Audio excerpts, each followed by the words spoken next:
Donc, pour reprendre un peu cette idée justement de suffrage universel, si on regarde le projet de loi, on est effectivement sur du beaucoup plus représentatif que Paris Métropole, par exemple, hein, dont on rappelle un élu, une voix. Mais on n'est pas encore au suffrage direct. Prochaine étape ou... Ça a été dit, je crois que le texte, il est un grand pas en avant dans une direction qui est souhaitée par beaucoup d'élus et de citoyens dans notre région. Après, effectivement, le projet du gouvernement, parce qu'il a été quand même, on va dire, accouché, ça a été long à venir. Il y a eu le passage au Sénat, qui a été un peu un électrochoc pour nous. Il a été rédigé assez rapidement, mais parce que je crois qu'on s'est appuyé sur tous les travaux de Paris Métropole, on s'est appuyé sur les contributions, beaucoup d'élus, il y a eu beaucoup de productions. Au fond, les scénarios, on les connaissait depuis longtemps, simplement personne n'arrivait à prendre ses responsabilités, même pas d'ailleurs le gouvernement dans un premier temps, et donc on a eu du mal à faire un choix. Une fois qu'on a fait le choix de la métropole intégrée, je crois qu'on est enclenché sur un processus historique inéluctable. Le processus historique inéluctable, c'est dans un premier temps, effectivement, le fait que probablement dans ce périmètre-là, il se passera progressivement plus de choses que ce qu'ont imaginé les rédacteurs de ce texte et les futurs contributeurs. Je pense à nos collègues du Sénat. Premier point. Deuxième point, je pense que, y compris sur le plan démocratique, il y aura un saut à faire qui n'est peut-être pas possible d'inscrire aujourd'hui parce qu'on est au fond dans une étape de mise en place de création de cette métropole. Donc on va rester sur un schéma probablement d'une élection indirecte, comme c'est le cas d'ailleurs de la plupart des EPCI. La plupart des EPCI fonctionnent sur la base des représentations communales. Mais moi, très clairement, à terme, je suis convaincu que nous irons vers une élection au suffrage universel, probablement d'ailleurs un scrutin qui s'apparentera peut-être à celui aux élections municipales, ça peut être des listes.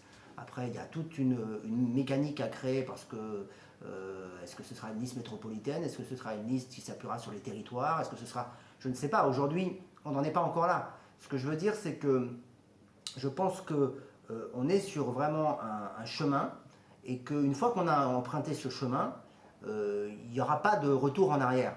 Et donc, nécessairement, on ira plus loin dans l'intégration, et on ira plus loin dans la possibilité donnée aux citoyens d'intervenir sur les choix des politiques exercées au sein de cet espace métropolitain nouveau et qui trouvera au fond son parachèvement, parce que là on est dans une première étape d'achèvement, mais derrière il y en aura d'autres, dans une forme démocratique plus aboutie et une forme effectivement où le citoyen aura le sentiment de pouvoir peser sur ce destin commun qui est en train de se construire sous ses yeux, qui paraît, j'en suis bien conscient, encore aujourd'hui très abstrait et parfois un peu technique, mais dont je suis certain qu'il est amené à produire de grands bouleversements dans notre vision du territoire, dans notre façon de le construire, de le produire ensemble, et dans ses usages. Voilà. Et je crois que, pour le coup, je suis convaincu, et c'est ce que je dirais à la tribune de l'Assemblée nationale ce soir, je suis convaincu qu'on est bien dans un acte de décentralisation majeur, comme l'ont été l'acte de 1982 avec la loi PLM déjà, Paris-Lyon-Marseille, et que moi je n'aurais pas accepté en tant que député de voir le fait métropolitain conforté là où il est déjà construit depuis longtemps en région, se renforcer à Marseille dans des conditions compliquées et à Lyon grâce à un travail quand même colossal effectué par Gérard Collomb depuis plusieurs années, et Paris serait resté totalement à l'écart de ces processus. Moi j'aurais considéré qu'on était totalement hors sujet et à côté de la plaque, et je suis rassuré qu'on ait réussi à convaincre le gouvernement de se ressaisir, de reprendre le sujet, d'analyser les différents scénarios, d'en choisir un par rapport à une analyse aussi de la situation. Et donc, il est aujourd'hui de notre devoir de faire voter ce texte à l'Assemblée nationale, et je l'espère, et les premiers contacts qu'on a au Sénat nous disent aussi qu'il y a des échos positifs au Sénat dans une deuxième lecture qui permettra là pour le coup de dépasser un clivage droite-gauche qui est totalement obsolète sur cette question-là, comme sur d'autres, mais principalement sur cette question-là. Nos vrais adversaires, ce sont l'immobilisme et le conformisme, qu'on soit de droite ou de gauche. Je voudrais tout d'abord dire que moi, je n'ai jamais cru en la formule d'un syndicat mixte où effectivement une collectivité aurait une voix et où on mettrait tout le monde autour de la table, droite et gauche confondues, et où on essaierait de mener des politiques en trouvant des consensus entre tout le monde. Ça, c'est la formule Paris Métropole, c'est effectivement ce que certains avaient proposé, mais moi, je n'y crois pas.